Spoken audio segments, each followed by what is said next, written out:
Hapa nazungumzia viunga vya 234 huko Lagos, Nigeria. Bwana Asake jana alipata nafasi ya kutumbuiza mbele ya mashabiki zake ambao aliwaimbia kionjo cha nyimbo mpya zaidi ya 3 ambazo zinafanya vizuri zaidi katika mitandao ya kijamii kama vile TikTok na Instagram na Facebook.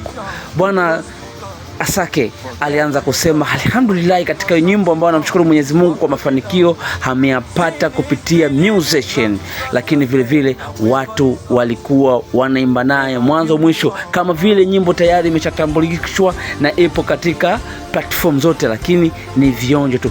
Yeye Bwana Asake asema baada ya mwisho aliwaahidi kwamba ataileta Grams Africa. Tusubiri alichokisema Bwana Asake. Je, itaendana na maneno yake?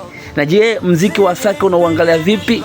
Bwana Asake anauangalia musician yake kwa jicho la kimataifa zaidi na kufanya musician asili ya Kiafrika. Bwana, usiache kunifollow katika mitandao yangu ya kijamii yote ambao ni Abrana TZ, na Instagram pale tunapatikana kwa Abrana Sports HD, na vile vile kwa upande wa YouTube Abrana Media. Asante, bye bye, ciao.